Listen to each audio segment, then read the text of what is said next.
Hello, hello. Welcome to Healthy Perspectives, a podcast that takes on current cultural and social issues through a clinical lens.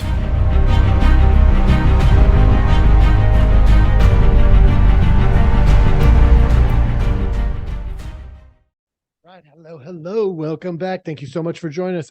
As always, we appreciate your time. And today we are dealing with Backpack episode number 4. This series looks like it will more than likely be 5 episodes, and we'll wrap it up at that. And of course, if any of you have stuff that you want to keep sending me, please do.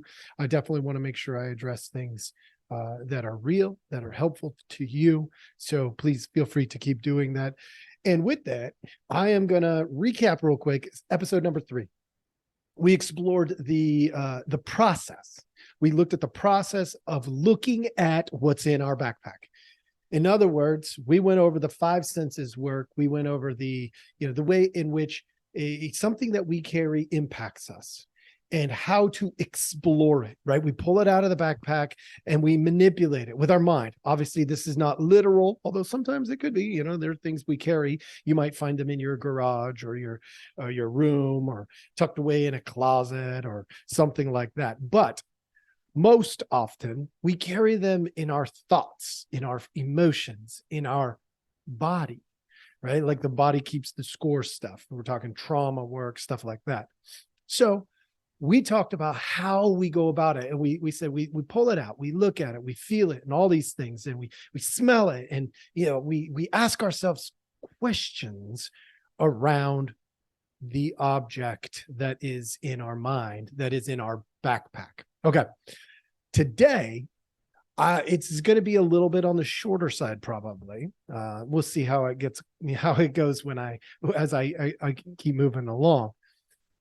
But I really want to specify the keep it or leave it decision point, right? We've taken it out. We've explored it. I mean, we may have carried this thing for 20 years or 30 years, or maybe 2 days. And here we are exploring it right now. And we get to this point where we have to decide, do I keep it or do I put it down and walk away? Now, I'm not going to talk about the how to leave it yet. I'm going to save that specifically for the next one, okay? Because I really want to talk about this decision point. All right. And if you're walking through this with me, well, chances are, if you're listening to this, you're probably putting them back to back to back. Some people, they do, I know, follow along and they listen to an episode at a time. And so you've been interrupted by a couple of other things. But if you're putting the backpack series together, episodes 1, 2, 3, 4, and what will be 5, that's probably a good idea in this particular situation. That being said, let me give you the preface for if you're not doing that.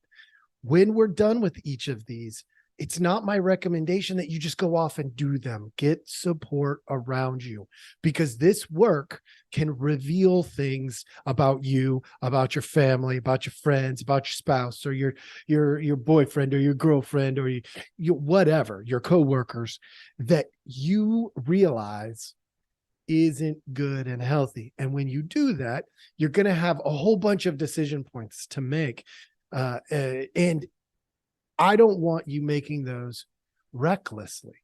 Make them intentionally. So the 5th one is going to spend time looking specifically at how the different ways in which we can leave it. Okay. So don't get ahead of the game. Go slow, be methodical, do it on purpose, and you'll have more success and less risk. Okay. So here we are. We have explored something. It could be anything. It could be something from your childhood. It could be, the kid who bullied you. It could be a fight that you had with your spouse. It could be your kid, coming home under the influence of something. Whatever it is that you took out of your backpack, and you explored. Now you have this thing, this metaphorical thing or this literal weight that you're carrying in your life. And you have to decide to put it back in your backpack or set it down and leave it behind. Now, for many of you, you're probably going, that's so easy, Jeremiah, but not when you deal with the most difficult things in your life. Let me give you an example. I was given as a gift some of my grandfather's things. Now, if those of you who are out there and you know me, you know that is a really big deal. I have some of my grandpa's shirts, a couple of his ties. I have some things, not too many, but I have some things. Well, when we were moving the last time, we got robbed. I mean, it's the world can be a very cruel place at times. And in the process, some of the things that were my grandfather's got taken. Now, they probably didn't have nearly as much value to the people who took them as they do to me. That being said, I immediately after was absolutely, I'm not a crier, and I cried because they were my grandfather's things and they were probably never going to be seen. Here we are like 10 years later. I've never seen them again. They didn't have tons of value, but they had value to me. And I had to decide whether I was going to carry that weight or leave it. Now, you're probably going, well, I can feel the weight of it as you speak about it, Jeremiah. So did you unpack that? Look, yeah, I did. When we set the process of making the decision to set something down or not doesn't mean it's gone from your memory, from your emotion forever. It means the burden of it is gone from you forever. I can still feel sadness about the things that were my grandfather's that I was going to hand off at some point, probably to my children or my grandchildren. And that will never happen now. And I don't carry a weight from it anymore. The emotion doesn't mean it's a weight. Emotion is information. Emotion means I appreciated the gift. It means I am sad that in a world where we could take care of each other and be kind and loving to each other, there are people who will do the opposite for any reason. Doesn't matter the reason. Oh, they were on drugs, or they were stricken with poverty. Yeah, it's also sad to me that people don't help each other so that they don't have to go to stealing and that kind of stuff.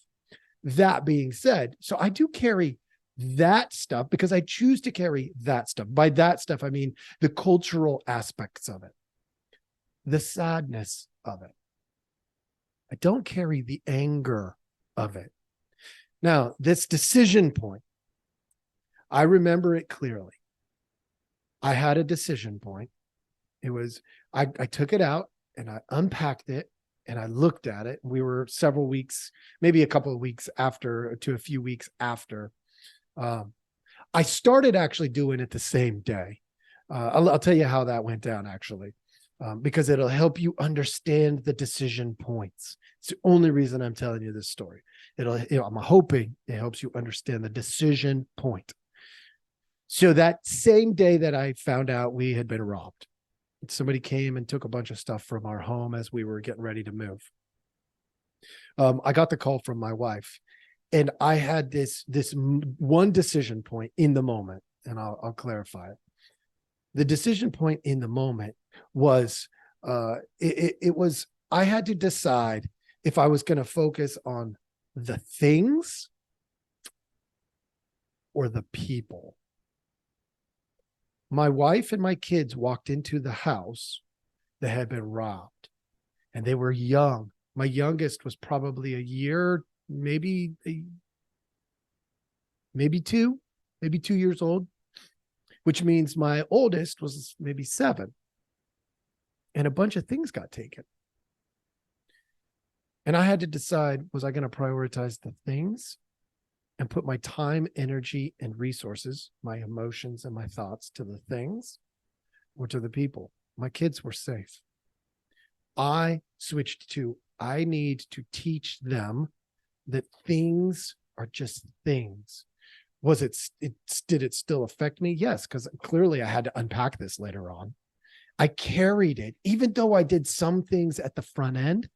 I still had to unpack this from my backpack several weeks later and decide what I was going to carry and what I was going to let go. And at that point, I was able to part it, right? I was able to deal with the things separate from the people. And then I was able to part it even further. The weight of, and this is why we did episode number 3, the weight, the smell, the taste, the sound. As we parted that out when it came to the things, there was the opportunity for me to explore not just what was in my backpack. And I talked about this before. There's things that we put in there together, the things connected to the things. And sometimes we lump them into one giant enigma of stuff. And so what I did was then I went back in and I had to part it out.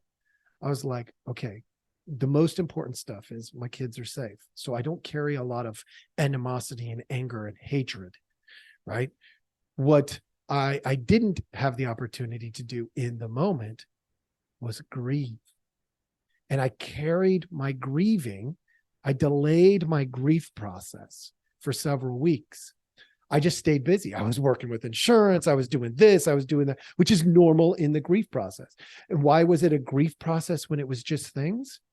Because it was things that told a story about somebody I loved, and I'd have no access to that person anymore.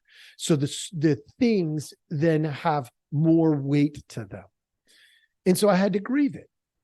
That was ultimately what I am talking about when we got robbed, is the grief of the stories I can't tell in the same way. Now, when I tell the story of those things, nobody can see them. Nobody can smell them. Nobody can hear them or taste them or whatever, right? The 5 senses. So I had to unpack the grief, the big old grief ball. And at that decision point, I got to part it. This is the beautiful thing about our minds, the human mind. I can part the grief into a million pieces if I want and say, you know what? I am going to carry, here, I'll give you an example. I'm going to carry the motivation from being cut from my team. That could make me better as an athlete. So I'm going to choose to carry that. It's a burden, it's a weight, but now I'm going to do it intentionally. And at that decision point, I put it back in my pack and I use that every time I need motivation. Every time. So these decision points, we can really break things down. I'm not going to carry the sadness of being cut, the anger of being cut, but I am going to carry the motivation. And that can make me better. That can make me more intentional on every single athletic endeavor from then until the day I die, when I'm 90 and I'm still competing. So there are times at that decision point where putting pieces of it back into our pack is actually beneficial. So let's just talk again specifically. I've given you some examples. I'm going to specifically about the decision point. When you're messing with this thing, your mind and your heart is so flippin' powerful that you can break it up into different pieces, right? If you're carrying dirty socks, maybe I'm going to carry the smell of the grass on those dirty socks because I liked the smell of the grass when I played baseball. And I mean, even though the dirty socks came with multiple smells, the smell of the grass motivates me, excites me, makes me want to go out and play catch. And I can carry that piece and get rid of the other pieces. So I can part it. At the decision point, I get to choose that. Isn't this wonderful? This is such good news. I can part it and keep the pieces that are good for me and get rid of the pieces that are not good for me. If I reach into my backpack and I pull, let's say I'd done something really terrible when I was a kid, held up a drugstore and I stole some pills. I'm making this up, of course. But let's say I did that and I didn't get caught. But I've been carrying that burden for years. And in my backpack, I carry the image of that gun and that abuse of power in a way that it should never, ever be used. I can part it out. I can part out the memory in many pieces. I can maybe get rid of the guilt because that's not good for me to carry and forgive myself. Maybe I could use that memory. If I'm parting the gun, maybe I would be like, I'm going to take the magazine out and I'm going to keep just the magazine with no rounds as a way of reminding myself that good people have bad pieces in their story. So that when I encounter somebody and they tell me something that they've done that's terrible,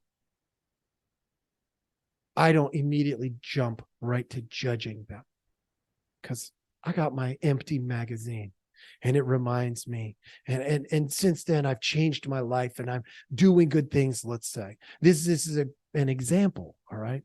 At that decision point, I could do that. I could be like, I'm going to get rid of the gun. I'm going to keep the magazine so that I never forget the abuse of power. And I never judge people the way that I otherwise would. And when I do that at that decision point, the cool thing is I can take pieces of it and say, I'm keeping this and it's going back in my backpack for my personal growth and for the world's benefit. Boom, I put it back in the backpack. And I take the others and I leave them out.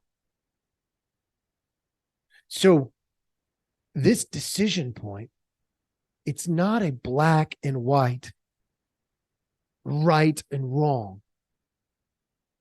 It's about what's going to work for your growth. In the trauma world, we actually call it trauma growth. That's what we call it, trauma growth. It's genius, right? After a trauma, you encountered a mass shooting, you were raped or molested, afterwards, we can decide that decision point, we can unpack it and decide what to do with it, what parts to leave behind, what parts to put in our pack so that we can be better because of that heinous, terrible situation. which is ultimately what we want to do at that decision point. What is going to make me better? Better for myself, better for others, my friends, my family. What is going to strengthen me so that I can serve others, love others, show respect to others in the way that's going to be the best? And the thing is, nobody can decide that for you. If you tell me what you took out of your backpack, I don't decide whether you leave it or put it back. You put it back in your backpack and carry it for the next 50 years. I don't decide if you break off a piece of it. If you take the magazine out, I don't get to decide that. You don't get to decide if I let go of all of that stuff that my grandfather gave me. And I hold on to the lesson I learned about evil in the world. You don't get to decide that. I do. Isn't that wonderful? So I know this is a hard spot, but for those of you who are following along, this is an absolute critical moment. Take a minute, 5 minutes, an hour, a week. I don't care how long it takes, as long as you don't destroy yourself in the process. Okay. Most people, I'm going to be real. I mean, within the longest I've ever seen the decision point take is maybe a week. Now, I'm not saying that we couldn't see one longer, but that's typically, usually by the second time I see them after. So the first I see them, we go over this, the very next session, they usually say, okay, I've decided I have to leave at least most of it behind, if not all of it. Or I've decided that this whole thing is something I'm not ready to deal with, and I got to put it back in my backpack. And I'll stuff it down in there and I'll deal with it later. I got other stuff to deal with first. I'm not judging. But that's typically the longest time. Most people, they do it within the hour as we do this exercise. So I hope this helps you understand that decision point a little bit better. If you have questions, if you have concerns, if you think I covered it too slow or too fast, please let us know. We do love that feedback. I appreciate your time as always, and I hope you have a wonderful day.